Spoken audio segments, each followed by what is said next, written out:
Mafia, are you ready? He said, are you ready? This is Brotherly Love Wrestling Podcast, your first stop for everything professional wrestling. So sit back and enjoy wrestling talk at its finest with your hosts, Larry Hall and Joe Corrado.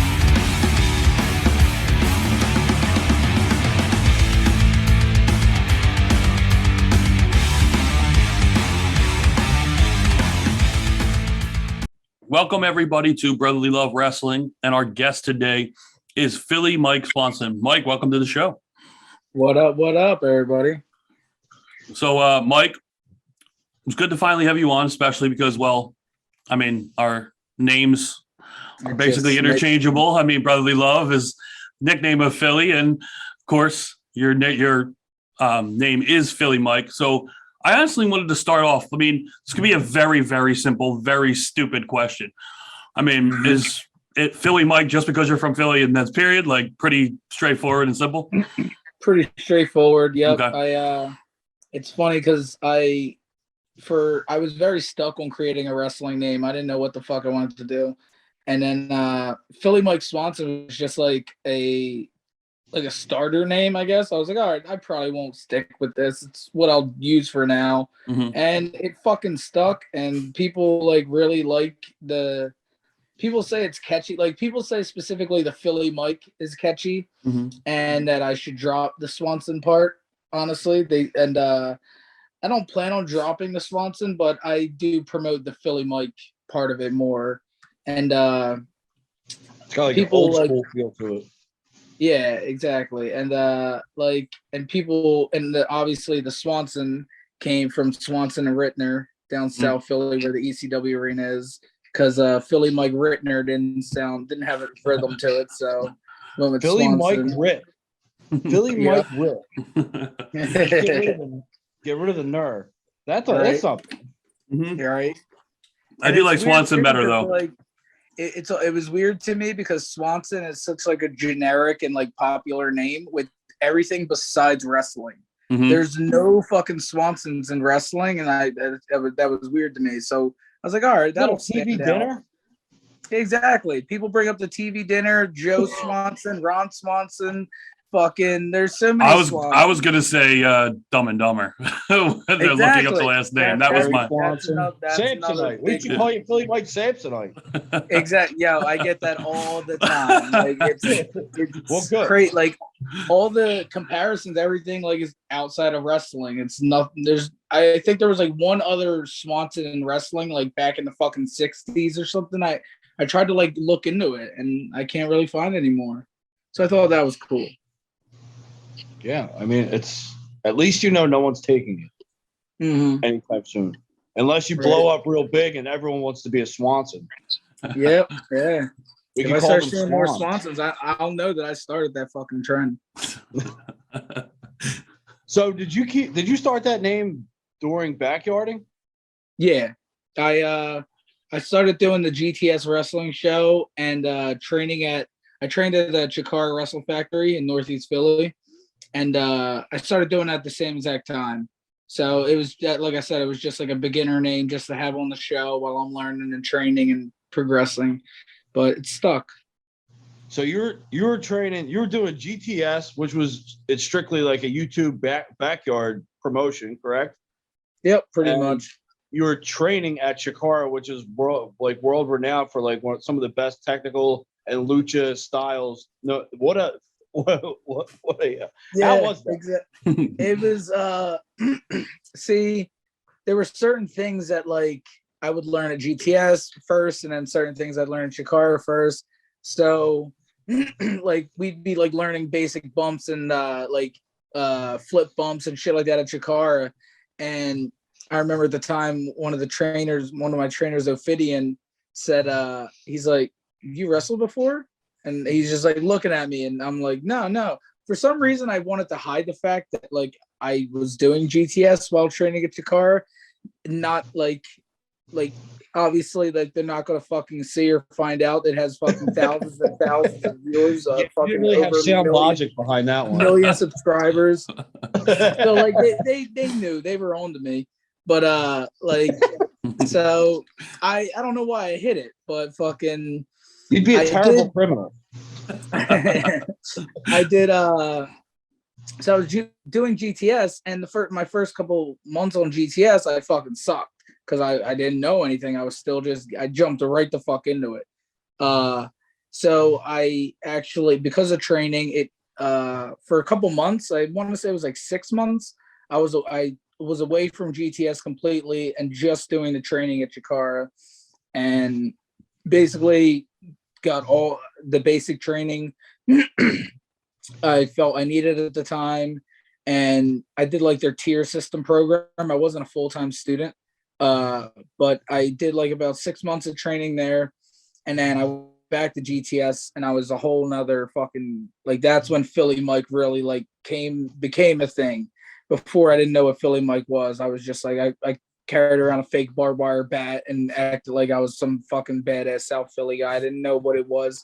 There now I added, like, I was able to fucking wrestle, and I added more depth to the character and shit like that by learning that, like, not just wrestling but promos, character shit at Chikara, everything.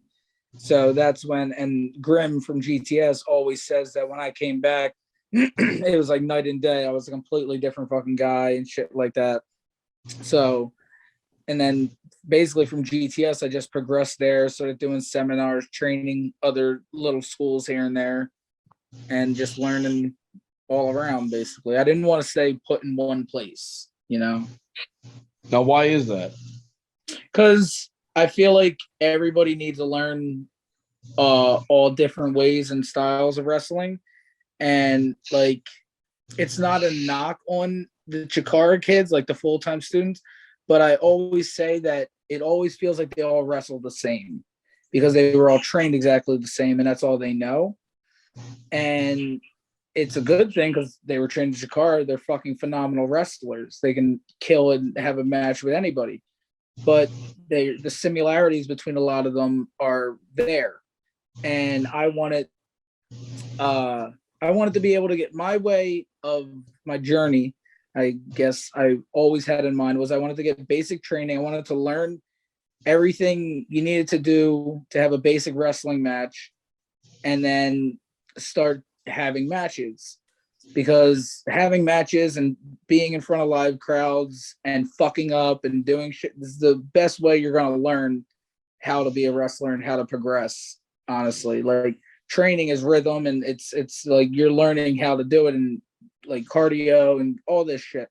But having a match is where you're going to be. That's what we're all training for, and that's where you're going to fuck up the most, basically, or where you're going to learn the most.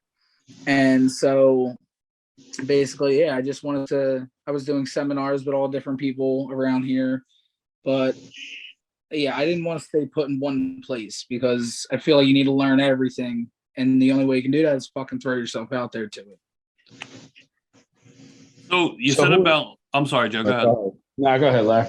You're good. You said about like being out there and being in the ring is obviously the best way, and taking the bumps, and also listening to the crowd, because obviously you're trying to build that match and listening to the crowd.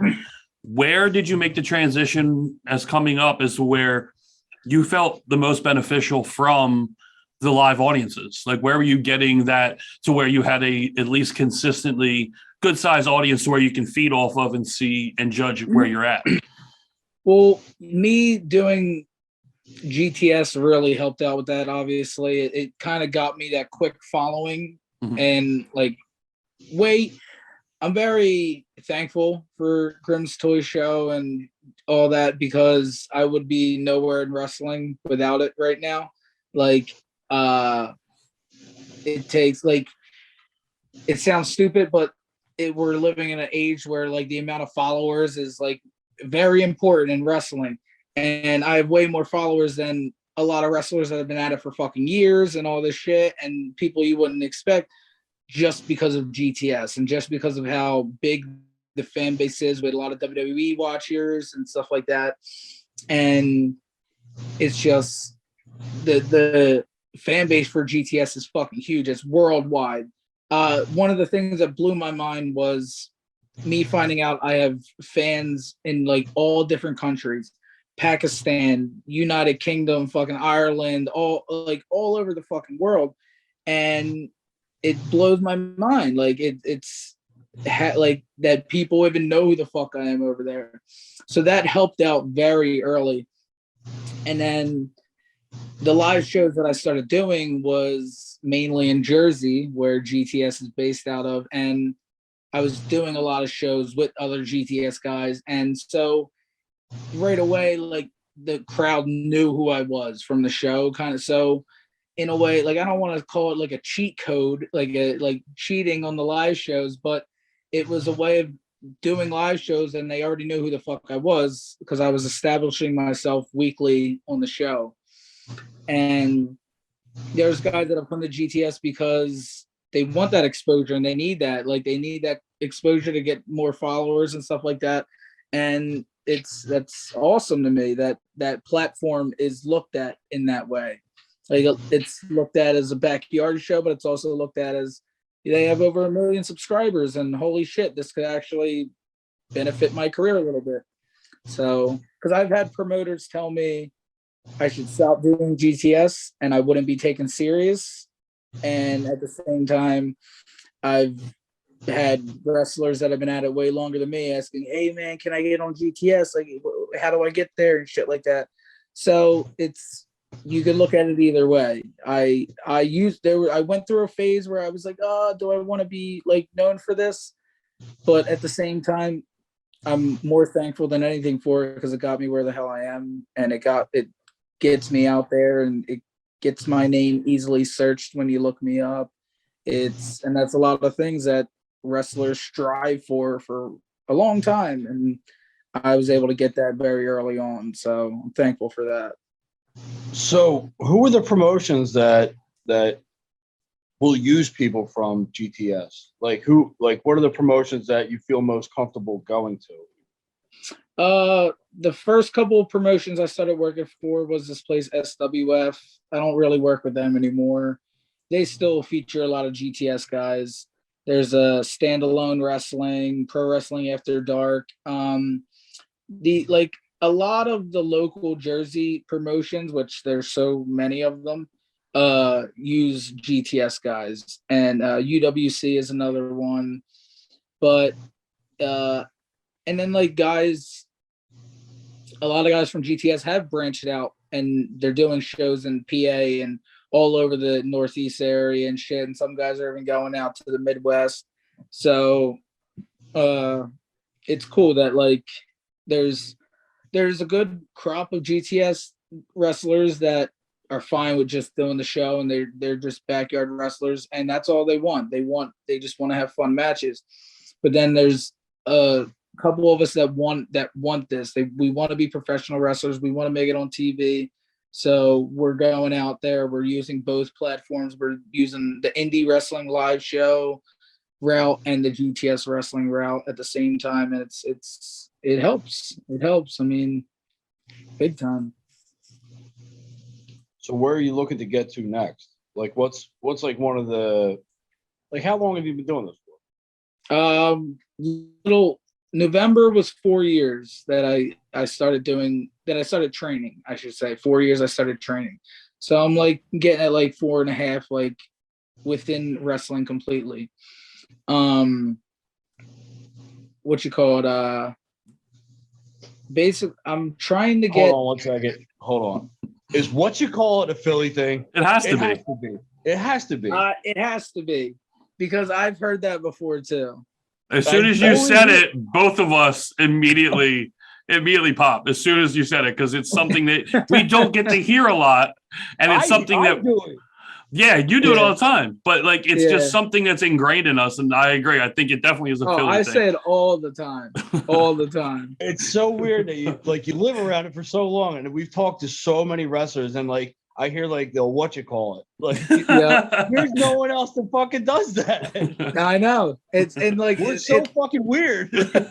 There's certain things, like there's certain Philly things like what you call it, John, shit like that I say all the fucking time at shows, and I don't realize it because I'm just talking. But people from everywhere else, they'll laugh at the John. They'll be like, "Oh, John," and like they'll laugh at. They'll be like, "It's a real thing." Like, oh, like what the fuck? Like, Yo, I'm just talking. John is moving. Fucking Yeah. John is making its way throughout the fucking states. Because it's been like fucking like glorified, I guess you can like whatever word you want to use for it, but like people are like, "Oh, John, it's a Philly thing." So now, yeah, when you John make is the cheesesteak of just random words. Yeah, exactly. Started in Philly, then it moved its way into the other states. Yep, it's wild. I don't even remember what we were saying, but you threw me off with the what you call it. Oh, we were gonna say what are like immediate goals, and then what are some like bigger goals?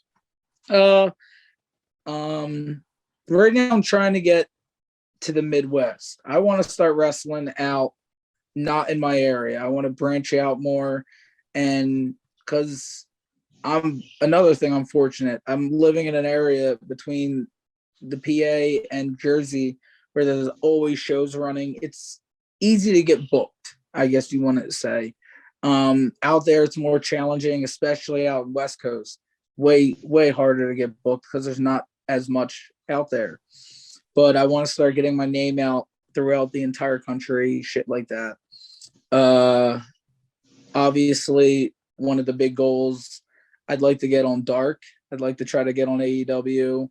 I don't know if that would be anytime soon, but you never know. This fucking world of wrestling, it's crazy. And that's basically the main goals right now, just to get out there more. I put out a post on my Twitter today how like this weekend at GCW in New York, Robbie Illuminati from Blackout, he kept referring to me and calling me as the hardest working man in professional wrestling. Kept putting me over, hardest working man in professional wrestling, shit like that. And like, I appreciate that and respect that, but I don't feel that way. I feel like I need to be working harder. Like, I know I work hard, but I feel like I could be doing more. And like, I was at the GCW Hammerstein show, and I was helping ringside, and it was awesome. And I was very tiny, small part of history, but I wanted to be in that ring. You were very prominent on screen. Very, yes. Like I said, me and I don't know if you guys saw Matt Vertigo. Matt Vertigo was with me, but me and Big Ben are like the main GCW crew guys there. So if it's like a Jersey, and we went out to Detroit a couple weeks ago too, but you'll always see me and Big Ben on camera, like working like I'm always ringside protecting fucking dives, like doing stupid fucking shit, the glass, cleaning up, helping the refs clean up light tubes and shit. And it's funny because I don't buy the pay-per-views back. Like at the shows that I'm at, I don't buy the pay-per-views and watch them back.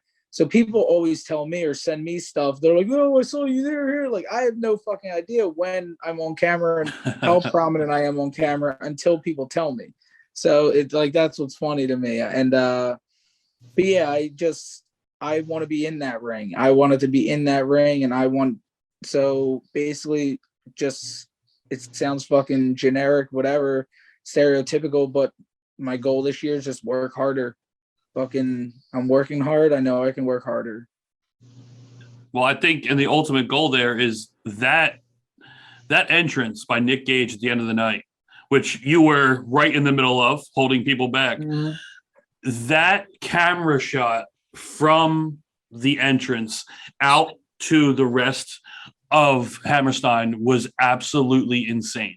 When that bell tolled and he walked, it was ridiculous. And that's on TV. Like, I couldn't even imagine being in that building. That's the ultimate goal. Even if it is GCW and Hammerstein, which is gigantic, might not be AEW or WWE, but that moment right there, regardless, like that moment's gigantic. I always say, if you're a professional wrestler and you're not watching every fucking thing Nick Gage does, then what are you doing this for? There's nobody in all of wrestling, not just the indies, that is getting reactions like Nick Gage does on a regular basis. Like, I put out a tweet the other day saying how the Stone Cold pop was retired at Hammerstein. It's now the Nick Gage pop. Like that. The funny thing about that is nobody, absolutely none of us, except for obviously the small fucking few that run GCW, knew Nick Gage was there. So I knew about a lot of shit that was happening on that show. A lot of stuff I didn't know about. So I knew, basically, put it this way, I knew Tremont was there. I did not know Nick Gage was there. So I had a feeling Nick Gage would most likely be the partner once Tremont came out, but I didn't know for sure. And I was able to just face the crowd when the song hit, and I'll never be able to get that visual out of my head of every single person in that entire building jumping up and losing their absolute shit. And then I'm watching it, I'm soaking it in, and then I think to myself, oh shit, I need to get up there because Nick's about to get fucking like hijacked. So I'm booking it up to the stage, and I'm able to get to him just in time.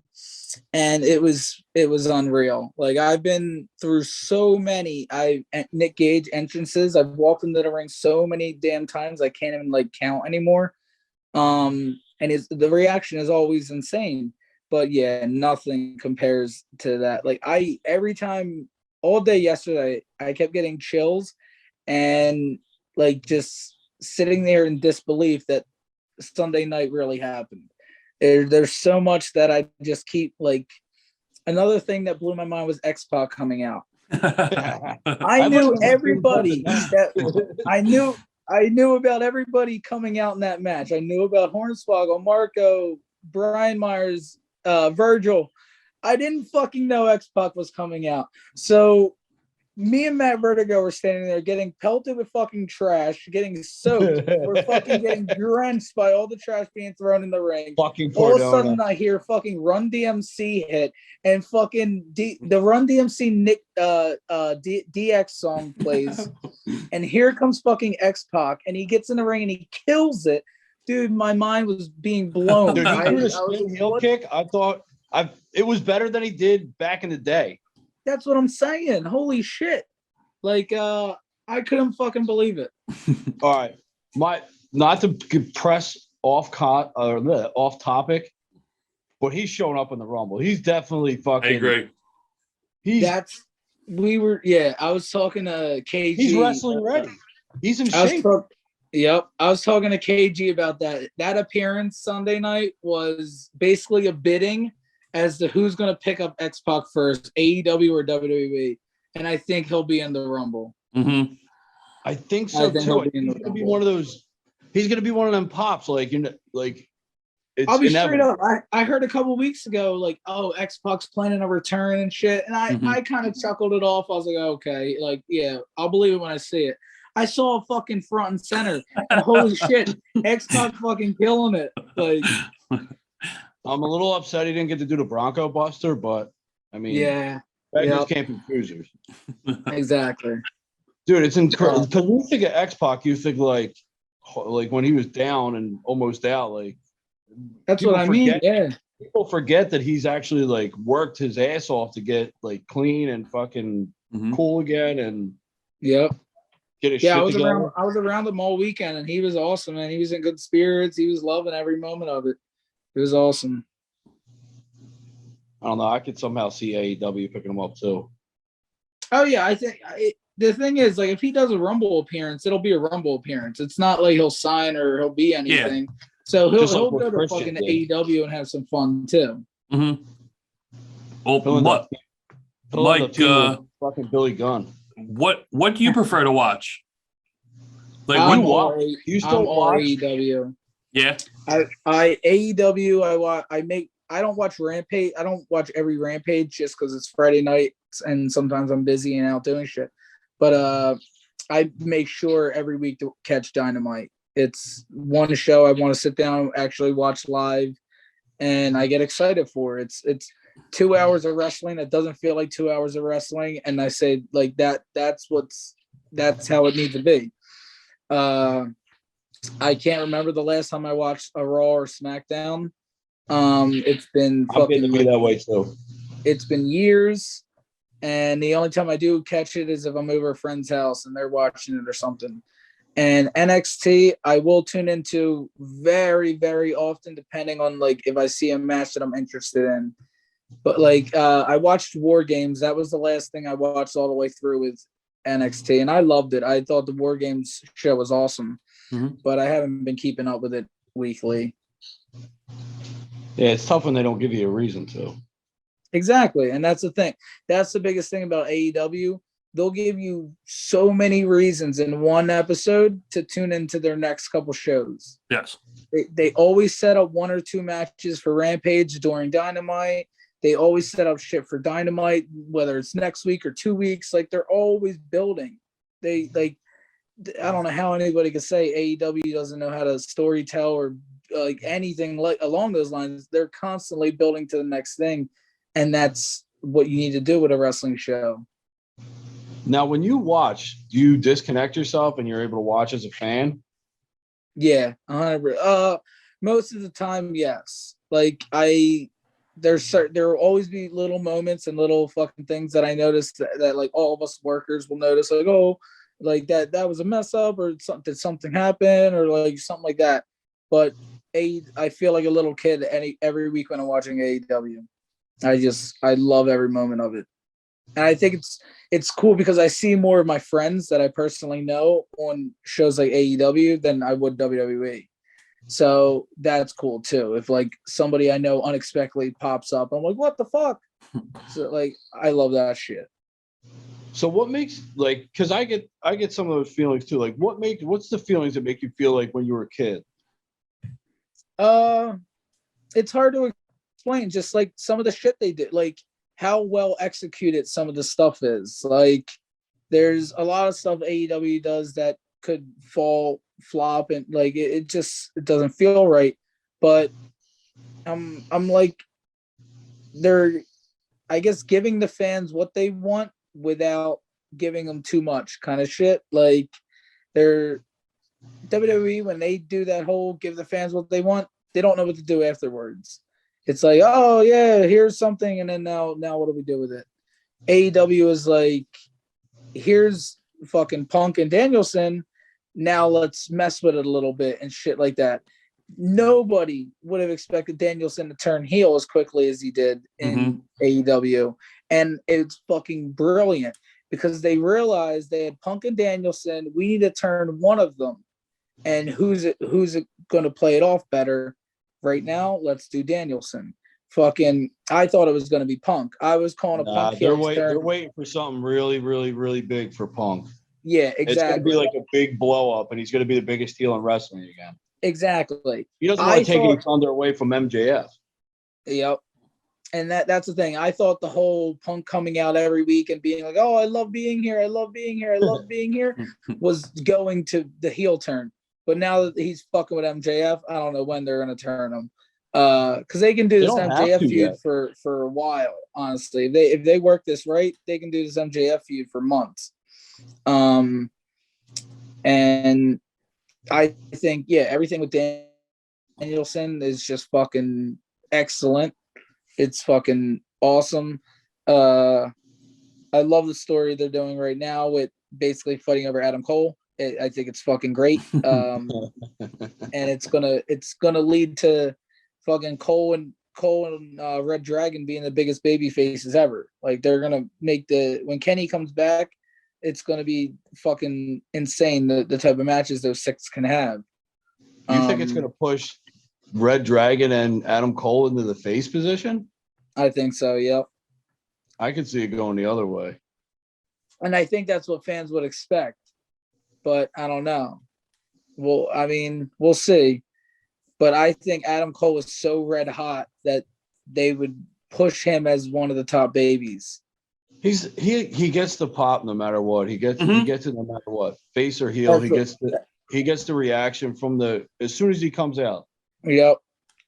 And that's what I mean. I think I don't know. That's why I'm excited for a legit Adam Cole and Kenny Omega feud, because that'll be the true test as to who's going to be more over as far as like reaction wise. Obviously, Kenny is like, oh, the best wrestler in the world. They fucking give him all this praise. But reaction wise, when it comes down to that, Cole's getting fucking pops like crazy. Mm-hmm. So he's probably getting the loudest in the company. Oh, 100%. That pop he got in Philly alone at the Leocore Center when they came the last time. With the boom and the Adam Cole baby, it was ridiculous. I mean, it was definitely the last of the night, and that was including a CM Punk entrance. We heard that at Wells Fargo. Yeah. Wow. And that was deafening. Yeah. Yeah. It's wild. And that's what I was about to say too. Punk's reaction seemed like anybody else now compared to Cole. Mm-hmm. and Cole's supposed to be a top heel. Like, so yeah. I think the one that I always say this too, and it pissed me off a couple weeks ago. I'm very thankful and I'm very happy JR is back. But I was very, very disappointed to lose Taz on weekly commentary, because Taz was the greatest fucking thing for those couple weeks on commentary. And I would quote him weekly on Twitter. Some of the shit that would come out of his mouth is awesome. And just the fact that Taz is trusted on live TV blows my mind, because some of the shit he says gets passed, and I love it. He's fucking awesome. They need to turn Team Taz babyface. They're fucking, I mean, Hook's already the next fucking thing. So turn Taz babyface, please. Taz was good when he was commentating for SmackDown. Yeah, he was. Yeah, exactly. That's and that's when he had slight restrictions under WWE. Now you have fully fucking uncensored Taz.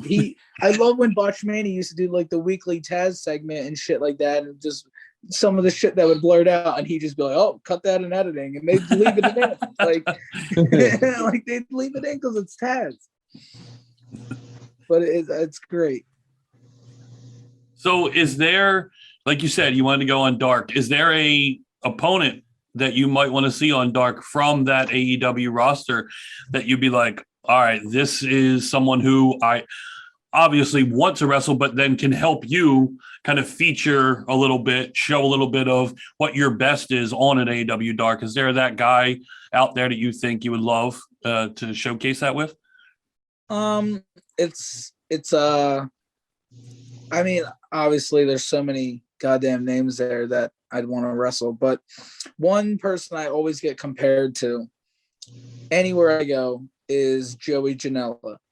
And I've been called Joey, the next Joey. I've been called Janela Jr., like shit like that, like so much shit. And so, like, I guess I'd obviously want to match with him anywhere, whether it's GCW, Dark, anywhere. But yeah, you're getting more out of it if it's at GCW. True. Oh, 100%, 100%. But he's getting the time. Yep, definitely. But yeah, fucking yeah. I guess Janelle would be at the. I'd want to wrestle Hook just because of how much buzz he has right now. I kept saying that. I kept thinking, I was like, yo, should I just cut a fucking promo on Hook and just put it out there and just keep challenging him and calling him a pussy and stuff and seeing where it lands me? Because what's the worst they're going to do? Throw me on Dynamite and fucking have me job out the Hook? I'm there. That's all I need. That's all I need. You can start charging more for those fucking bookings. Yeah, exactly. I used I was one of the 8x10s I was selling actually was me holding back Matt Cardona from him and Nick Gage's match, and it was like me working the security holding them back, and I was tweeting about it whatever, and Cardona retweets and tags Smart Mark Sterling and says like get my lawyer, like this kid's trying to profit off my name, shit like that. It was great. But yeah. How has it been having him on the indies? How like you got to see it in person? It's unreal. Like he's so damn good. I liked Zack Ryder in WWE. He was that quick while. He was one of my favorites. Not one of my favorites, but I liked him a lot. But seeing him as a worker now and just every little thing he's been adding to because everything he's doing is specific for each show. Like the Sandman shit was for Hammerstein. He came out in a fucking diesel gear because we were in Detroit. Shit like he's so fucking smart when it comes to working a crowd. It's fucking unreal. From his tweets to everything he does on social media to the presentation to whether people want to like he's been using it in Mitten's face. Dude, I love Mittens to death. He's one of my near dear friends, but that was one of the best moments I ever fucking saw. When you get a real rise out of Mittens, oh my God, I love it. I love it to death. Mittens is the greatest wrestling fan in the entire world. I'll say it anywhere. I said if every wrestling fan was like Mittens, wrestling would be the number one sport in the entire fucking world. It's not like that kid gives his life to wrestling. Mm-hmm. Well, and I agree with you. I think Cardona seems to do the little things that not a lot of people are focusing on. Like you said, coming out at Hammerstein, A, to Sandman, B, to be wearing a flannel that says "fuck Mick Foley" on it. Then also having the shirt that says if Cardona wins, we riot, which is a throwback to One Night Stand and the Cena thing. Like he's doing all these little things that just make the character, make the story, make everything that much better. Like look at the cup that he wore and doing that with Chelsea and having her turn just to reveal it. Like everything he does, you can see how polished he got, regardless if it was a good ending or not with WWE. He learned all that, sucked it all in, and now is applying it to everywhere he goes. Like you said, every show he goes. Now he's showing up in NWA and talking shit on Trevor Murdoch and the NWA World Heavyweight Champion. Like he's going everywhere and he's making everywhere he goes better. But he might be the best wrestler all around right now because of his storytelling and presentation, and even in the ring, he's doing everything. Whether it's Nick Gage or going now with Janela, and he can wrestle anybody.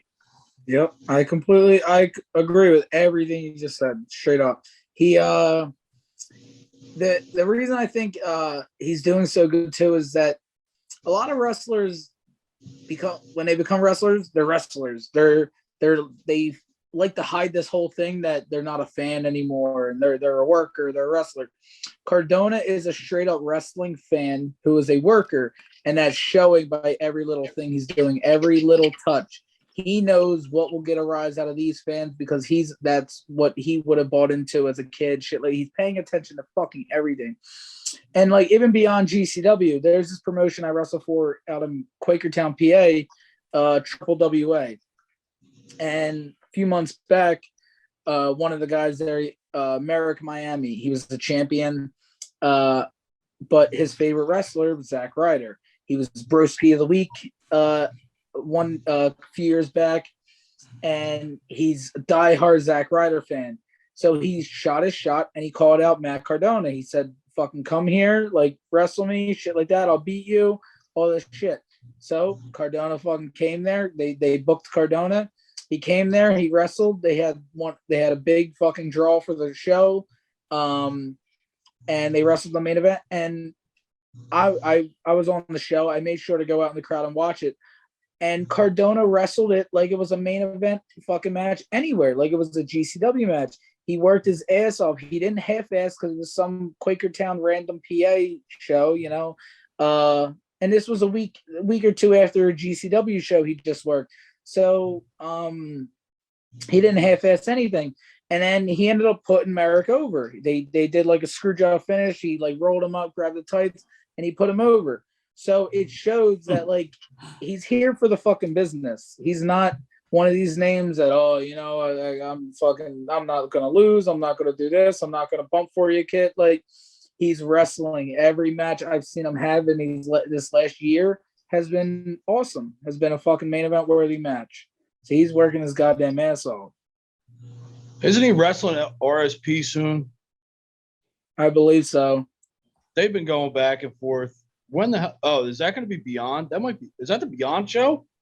Yeah. Yeah, I think you're right. Beyond. Yep. Dude, he's fucking everywhere.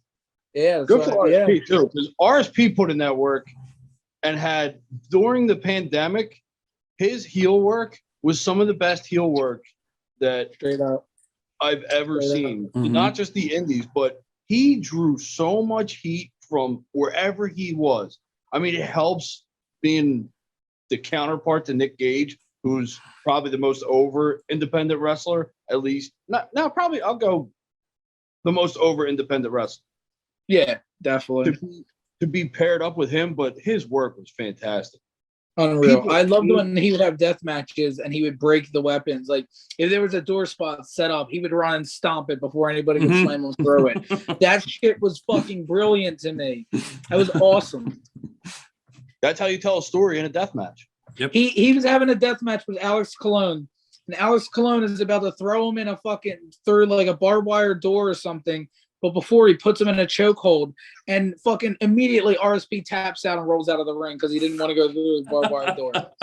I was like, dude, that's awesome. That is awesome. He's just like, nope. He's like, I'll take the loss. I was like, that's fucking heel shit. Well, he's got AEW to worry about now too. He can't be going through barbed wire doors. Right? Exactly. Yeah, he stopped the deathmatch stuff. So, what's your preference? Do you prefer to be the over babyface or the hated heel? I definitely prefer to be a heel. I've been heel most of my career. We're from just Philly. yeah, that's what I mean. Like most places I go, it's kind of easy to be like hating the Philly guy, I guess.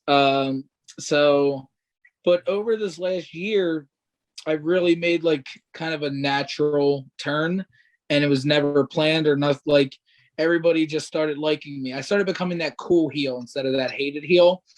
And I looked at it as if I'm going to be the cool heel, I might as well run with it. I might as well run with an organic turn. And if they're liking me, roll with it. So, and then when I started getting booked for GCW, most of the people in the crowd that I've known for years, they're my friends, stuff like that. So I decided when I debuted for GCW last year, it was literally a year ago this week, I was going to really run with a babyface run. And it just worked because it was organic. People liked me, like they knew me. So I just ran with it. And it still varies on like promotions, like other promotions I work, whether I work heel or babyface, because now I feel like I can do both. And it's much harder to be face than heel, in my opinion. There's some guys I know that are natural faces, and I can never see them going heel. But I definitely think you got to be able to do both. And I definitely prefer to work heel. It's just more fun. You're out there talking shit. Yeah, it's literally just have to be someone from an Eagles tailgate, and they will hate you. Exactly. Yep. That's unless you're in Philadelphia, they will hate you. I just never stop running your mouth. It's fucking, it's awesome. I love it. Works for Kevin Owens. Yep. Well, that's the thing. I heard that's where I got it from. Stone Cold apparently told Kevin Owens or whatever, key to being a heel is to never stop running your mouth, never give anybody a moment to talk. I always fucking took that to heart. I straight up. I think you have to have something good to say too. Oh, definitely. You got to have good comebacks. KO had good comebacks. Austin obviously had fucking. If he didn't have to have a comeback, he just beat your ass. Oh yeah, if you come back with like a corny ass comeback or something, you can lose all credibility as a heel right away. The crowd will give up on you in a second. They'll be like, all right, whatever. Then they're laughing at you, like, like. So, but unless you want to be the goofy heel. If you want to be the goofy heel, then that'll work. Yeah, exactly. But yeah, I was always like the hated heel, little shithead. But then like people started thinking, I like this, I like him. So I like that little shithead. Yeah, exactly. I like when he runs his mouth. He doesn't shut the fuck up. Like nowadays, all the people are liking that. They're liking fucking way more people that like heels in wrestling now than faces. I think it's hard to I always appreciate when I do a show and it's a real kayfabe crowd where they're going to cheer their fucking asses off for every babyface that walks through that curtain and hate and want to fight every single heel. And like that Quakertown, PA show, Triple WA, they're like that. They're very into kayfabe. This place, SWO, I work, very into it. And I love that shit. Like Central PA crowds are the fucking best. They buy into everything. First time I've ever heard those words uttered. Straight up. Crowds are fucking great. And the thing is, because like there's so much wrestling in Jersey and shit, but the fans are so overexposed to it that like they don't appreciate a lot of the stuff. Like shows are more spread out or less often out there, so they're appreciating it more. And it's just like there's more like smart mark crowds in Jersey, I guess you can call it. Like they're the more crowds waiting to yell, "You fucked up, you fucked up," than want to boo you or cheer you. Yeah, they want to start their own chants. They want to run. They go to the shows to get themselves over. Exactly. Like straight up. So Mike, we look, your moniker Philly Mike. We're all from Philly. So, but we all live in the area within 3 miles of each other. So where do you get your favorite cheesesteak around here? We won't say what here is because we all know, but where around here? Where do you get your favorite cheesesteak, period? Yeah. Well, I can combine the answer because my favorite cheesesteak, and recently I found out about this a couple months ago, my favorite cheesesteak and favorite place to get food from around here is Curly's. See, that has been brought up a couple times to me, and with how close it was, I haven't tried it yet. I heard that their cheesesteak was reviewed, and I heard it was phenomenal and one of the better cheesesteaks outside of Philadelphia. Larry, why haven't you told me about it? I'll say it's the best money spent on a cheesesteak for sure. Really? It's the biggest, like most filling cheesesteak. It's like $15, but it's so worth it. And the thing is, like, you'll know when you go to Curly's right away by how busy it's going to be, how you're going to wait a bit. Like, they're always busy. There's times you call on Sundays and they're like, nope, no more orders for today, and they'll hang right the fuck up on you. I called last Thursday night, and because I heard about this review, buddy at work told me, I'm like, all right, screw it. That's what we're doing for dinner tonight. I said, can I place somewhere for pickup? They're like, yeah, but there's an hour and 35-minute wait for pickup. Yep. I was like, wow, really? And she goes, oh, and we're out of rolls. And I was like, yo, all right, thanks anyway. Click. Huh? That's wild. You're just going to get steak on a plate? Yeah, I know. I don't know. Well, I mean, they have burgers, they have appetizers, stuff like that. But they were if they're known for their cheesesteaks, like obviously they were letting people know we're out of rolls. Oh, it's like this. They're like the cheesesteak Nazis. I forget what made me try it. I don't know if it was recommended or if I just, because I live right around the corner, I was just like walking towards it. But I went in for a cheesesteak, and I always get when I go places, I would get extra cheese on a cheesesteak. So just to make sure, because I always say, like, the worst thing is a dry cheesesteak. So the best way you can recover with that is getting extra cheese to try to even that out. So I said that, and they're like, are you sure? I'm like, what do you mean? They're like, we put a lot of cheese on the cheesesteak. So right away when they said it, I was like, all right, this is going to be good. This is my kind of plate. So I get it, and it's an old Checkers. Yes. So like I ate right outside at one of the tables, and it was the best fucking cheesesteak I ever had in my entire life. And it was fucking huge. I ate just the one half, and I was full. I was completely full. I was like, all right, if I eat any more, I'm gonna feel like shit. And I sat there and I kept staring at it, and I ate the other half, and I felt like complete shit. You're not gonna go anywhere after you eat it. You're gonna want to stay put. But fucking it was so good. Like, they use Cooper Sharp American, and it's like the best tasting American I guess you can fucking use. So that was awesome. Like, it's like a seeded roll. Everything about it is fucking top notch. And the only other thing I've tried from there is their mac and cheese, which was good, but I wouldn't say it's worth the price. Like everything there is pretty pricey. But I want to try everything because I hear everything there is really good. Like, I heard the shrimp mac and cheese is legit. Okay, yeah, I think I got steak mac and cheese last time, which obviously the same steak as the cheesesteak, which was good. But the steak they use is top notch. Steak mac and cheese. Yeah. You got both?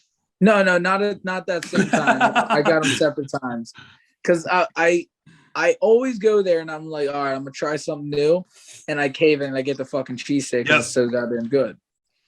So, but yeah, because I used to say Steve's Prince of Steaks was my favorite. I worked at Steve's for years, and I always no, but fucking Steve's was always my favorite growing up. It's where my dad took me. And I'm a sucker for the melted American cheese. I love that shit. I second that. Extra melted American on fucking everything. Yeah. So can I get it in my Sprite? Right. It's a Sprite remix. my favorite thing when I worked there that one of the customers ever said to me was that I'm putting the fucking melted American on there, and this lady yells at me, "I don't want none of that hot mayo on my sandwich." And I'm like, fucking hot mayo. Where the fuck have you ever seen hot mayo ever? Or people think it's soup. People think there's soup, or like it's clam chowder or something. Oh, dude, some of the shit I love mayo. It. But so Steve's was always my favorite. But she knows she'd be able to smell hot mayo from across the room, right? Like, obviously not. I can't imagine what hot mayo is going to smell like. Jesus. But yeah, Curly's took that shit. Curly's took the lead. Well, I think we know what we're eating for the Royal Rumble on Saturday night. Yeah, you plan that shit ahead of time. Get that food because they're definitely gonna be popping off. You're coming over here, lad. That means you're. I'll pick up. You're in charge of cheesesteaks. That's fine. Well, Mike, if you have anything you want to promote, whether it be social media, merch, anything like that, feel free. Yes. Yeah, I have t-shirts available. You can hit me up on any of my social medias, DM me. Have any that you can show us? This is a video. Not on me right now. I'm sorry to call you out. Listen, it's all good. But I also have links. Any of my social medias, you can click the links. It'll take you to the t-shirt stores. You can hit me up, DM me for shirts that I have on hand. I'm going to be getting new designs made up and released soon. But the Philly design? Yep. A little twist on an iconic Philly sign, I guess you can say. But so I'll be appearing at CCW out in I forget, they switched towns. I want to say it's Waynestown, PA. Fandango is appearing on the show. That's this Saturday coming up, January 29th. I promote everything on my Twitter at Philly Swanson, the Instagram at Philly Mike Swanson, Facebook Philly Mike Swanson. Pretty easy to search me up. I'm not one of those people that have difficult ass Twitter handles and it's hard to find them and tag them and shit because I don't get that with wrestlers, why you would make yourself hard to find. But yeah, Philly Mike Swanson, search it up, YouTube. And I'll be down in Texas for WrestleMania weekend, part of the collective with GCW. Nice. I'll be in Atlantic City February 19th and 20th with GCW, and yeah, one of another big goals is I want to travel more with GCW this year instead of just doing their local shows around here. Like I said, me and Big Ben, we went out to Detroit. That was a fucking blast. And yeah, just what's that? Did you get to meet Kevin Nash? Yep. I actually watched the opening scramble match with Sabu and Kevin Nash. And it was hilarious because Sabu was popping for everything. Sabu fucking loved it. He was like fucking going like this, and I thought that was awesome. And then like obviously Kevin Nash is like, oh, they're doing too much and stuff like that. But then like it's great because Kevin Nash goes out later and like cuts a promo. He's like, oh, they're stealing all my fucking moves. I thought that was just great. It was awesome. He can barely walk. Yeah, It's all. I love it. I love that shit. I would love that.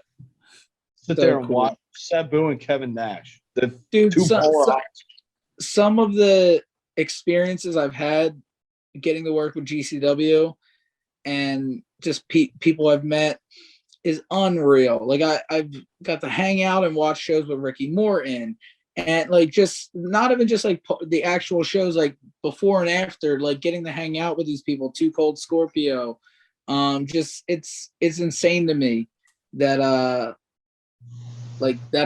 I have the privilege to be able to have this opportunity and be in there and know all these people and be friends with all these people. And it's crazy. Just now I'm hoping to get on the shows more this year. I've been on a couple here and there, but now I'm trying to get on all of them, basically, is the goal. You got to work your way to the scramble, then work your way out of the scramble.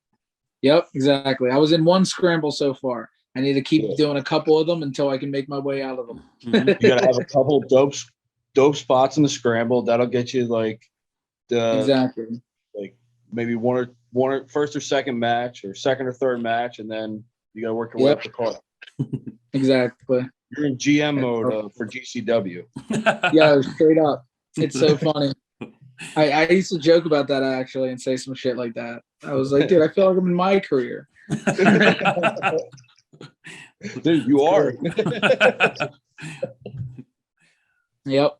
And now the WWE guys are coming down. Moxley, Cardona, Jeff Jarrett. They're all fucking popping off. Fucking Jarrett. Dude. Jeff Jarrett tried to kill me the other night. Jeff Jarrett choked the fan. He killed the ref.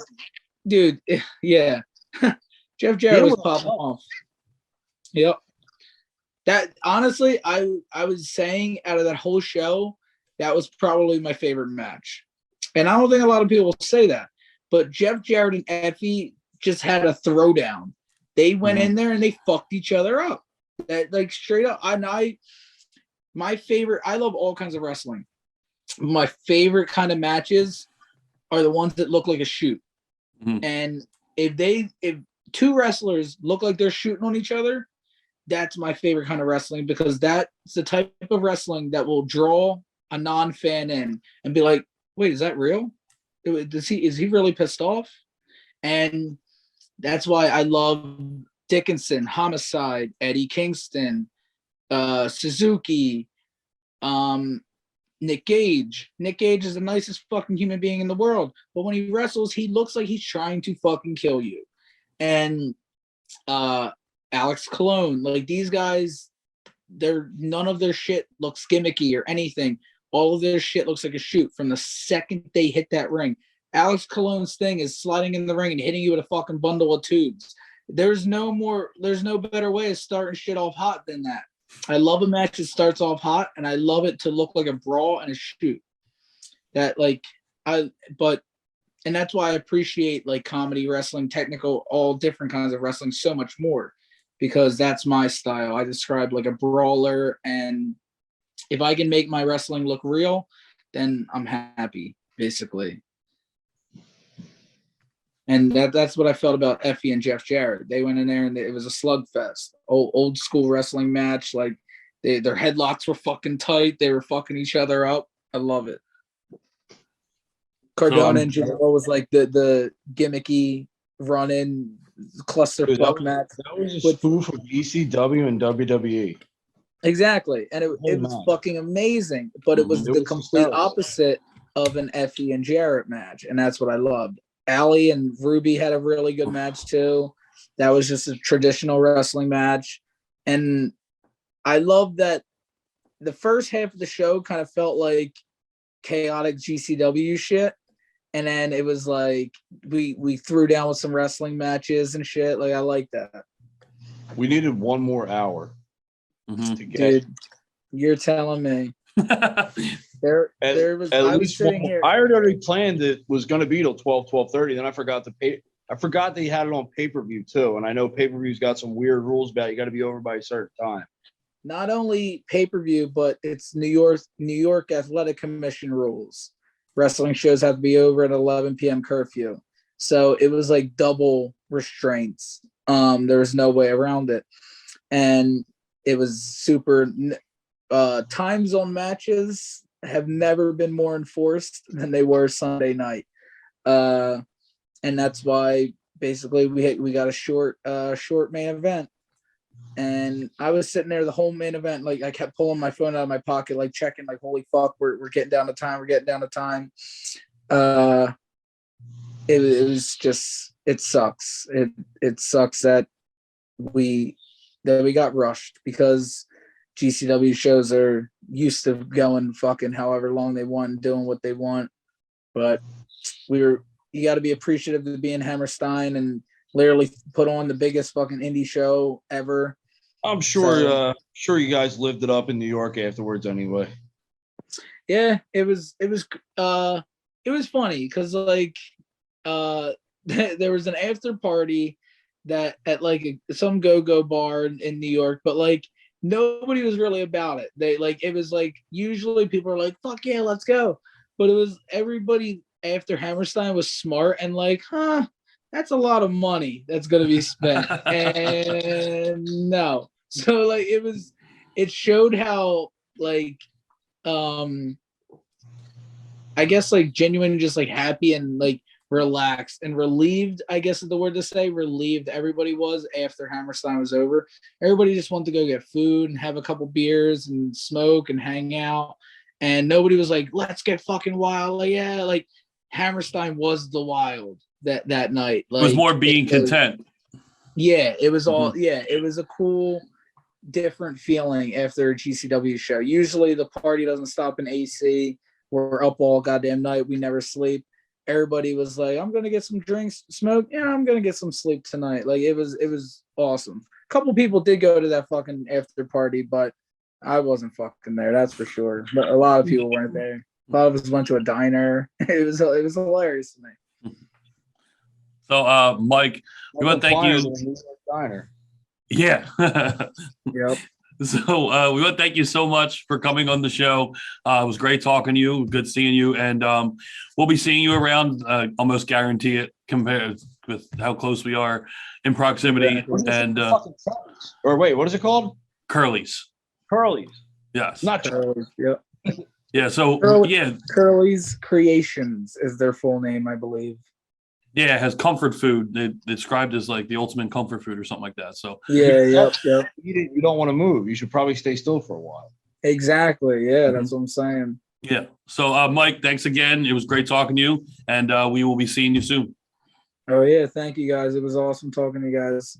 Right.